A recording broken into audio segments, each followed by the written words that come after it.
Assalamualaikum warahmatullahi wabarakatuh.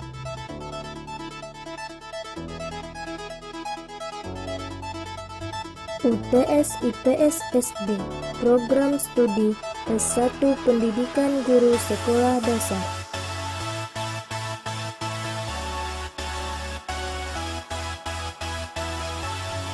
Disusun oleh Nela Desramawana, NIM 1986-206154.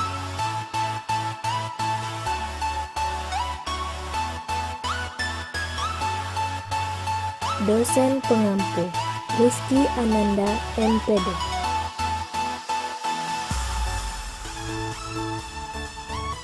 Materi kelas 5.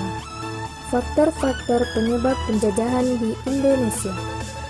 Mengidentifikasi faktor-faktor penting penyebab penjajahan bangsa Indonesia dan upaya bangsa Indonesia dalam mempertahankan kedaulatannya. Menyajikan hasil identifikasi faktor-faktor penting penyebab penjajahan bangsa Indonesia dan upaya bangsa Indonesia dalam mempertahankan kedaulatannya.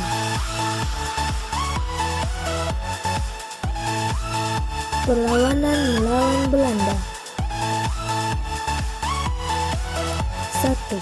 Perlawanan rakyat Aceh tahun 1873 sampai dengan tahun 1904.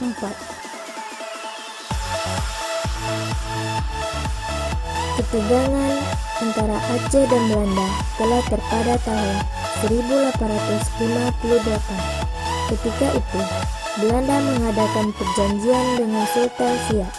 Isi perjanjian tersebut adalah Kerajaan Siak harus menyerahkan wilayah Delhi, Sedang, Langkat, dan Asahan kepada Belanda. Aceh menolak karena menganggap daerah itu merupakan wilayah Aceh sejak pemerintahan Sultan Iskandar Muda. 2. Perlawanan rakyat Buleleng.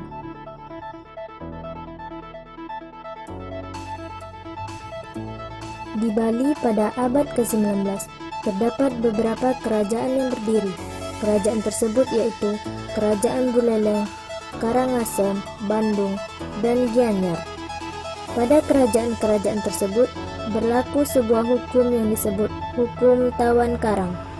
Hukum Tawan Karang adalah hukum yang mengenal mak kerajaan untuk merampas muatan kapal yang terdampar di wilayah kerajaannya, sehingga bila terdapat kapal yang terdampar di salah satu wilayah kerajaan, kerajaan tersebut dapat merampas muatan kapal yang terdampar itu.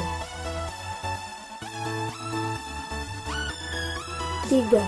Perlawanan Sisingamaraja VII tahun 1878 sampai dengan tahun 1907.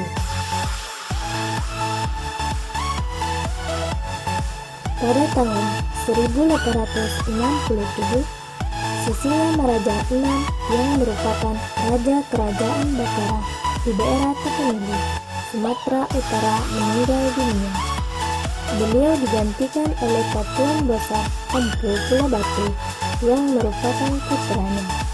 Setelah menggantikan ayahnya menjadi Raja Bakara, ia bergelar Sisingamaraja VII. Pada waktu itu, Belanda sudah mempunyai pos militer di daerah Sibolga.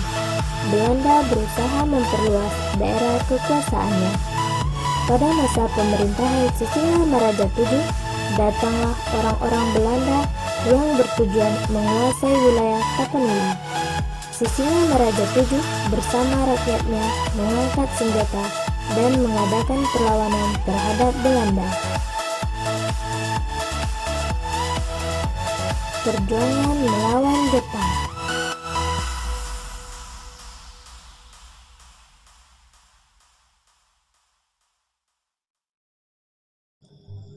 Perang Pasifik atau Perang Asia Timur Raya.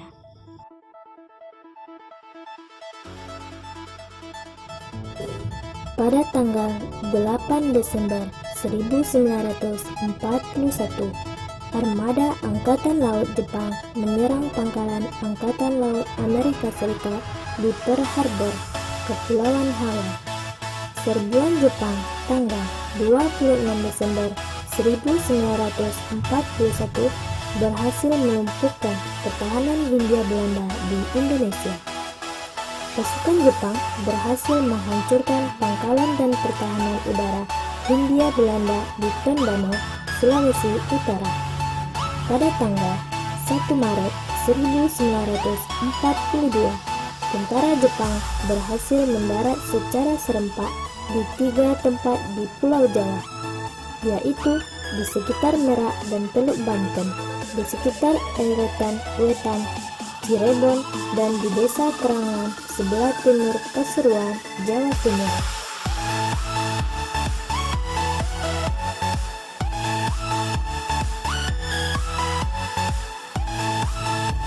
Kedatangan tentara Jepang di Indonesia.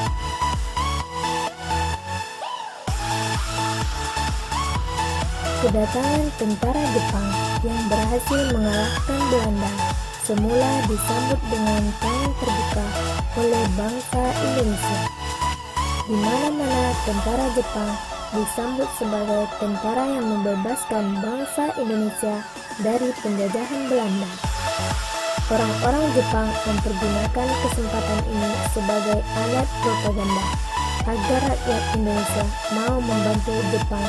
Tentara Jepang sangat pandai memikat hati rakyat Indonesia dengan mengumbar janji dan harapan.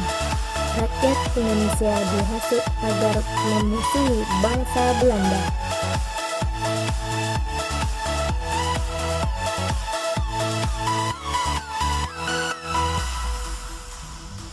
Jepang mempunyai tujuan tersembunyi, yakni menguasai Indonesia, yaitu 1. Indonesia kaya akan bahan mentah seperti minyak bumi, batu bara, dan lain-lain. 2. Indonesia kaya akan hasil pertanian dan perkebunan seperti beras, karet, kapas, jagung, dan rempah-rempah. 3.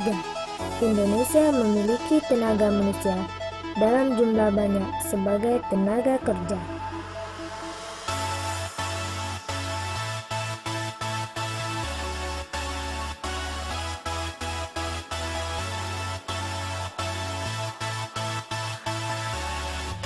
Gerakan 3A.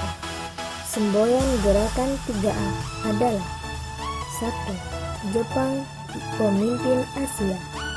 2. Jepang pelindung Asia. 3. Jepang cahaya Asia.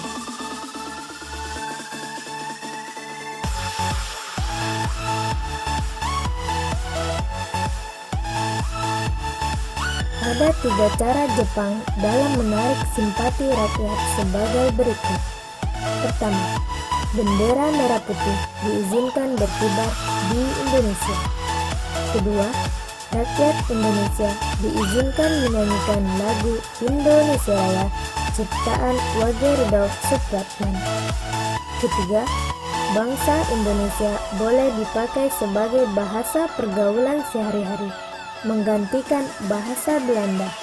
Sejak saat itu, bahasa Indonesia dijadikan bahasa pengantar di sekitar sekolah.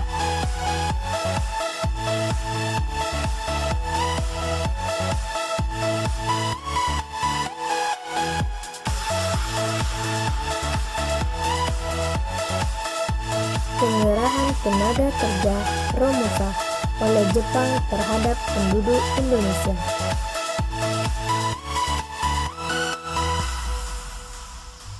Romusa membuat rakyat lebih menderita. Tenaga kerja Romusa tidak hanya dipekerjakan di dalam negeri, bahkan dikirim ke luar negeri sebagai tenaga kerja di perkebunan. Ada yang dikirim ke Vietnam, Burma, Thailand, dan Malaysia. Mereka bekerja tanpa menerima upah. Bagi yang membantah akan disiksa.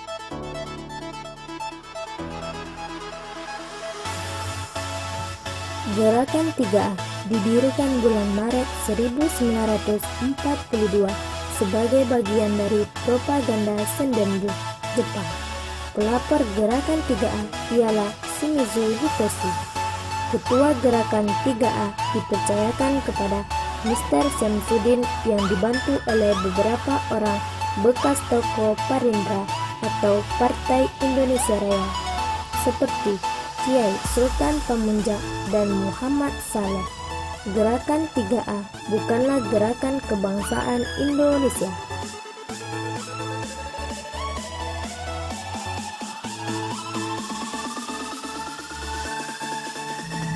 Organisasi Islam. 1. Majelis Islam A'la Indonesia. Organisasi ini sebenarnya bukan murni bentukan Jepang. Majelis Islam A'la Indonesia didirikan oleh Kiai Haji Mas Mansur pada tahun 1937 di Surabaya. Pada Mei 1942, Majelis Islam A'la Indonesia dihidupkan kembali oleh pemerintahan Jepang.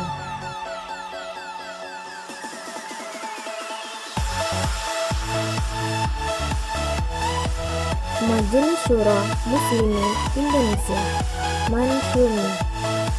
Pada bulan Oktober 1943, Majelis Islam A'la Indonesia dibubarkan sebagai gantinya. Dibentuklah organisasi Islam baru, yaitu Majelis Syura Muslimin Indonesia (Mansyumi). Organisasi ini resmi berdiri pada tanggal 22 November 1943. Ketuanya adalah Kiai Haji Hasyim Asy'ari, dibantu oleh Kiai Haji Mas Mansur dan Kiai Haji Farid Ma'ruf.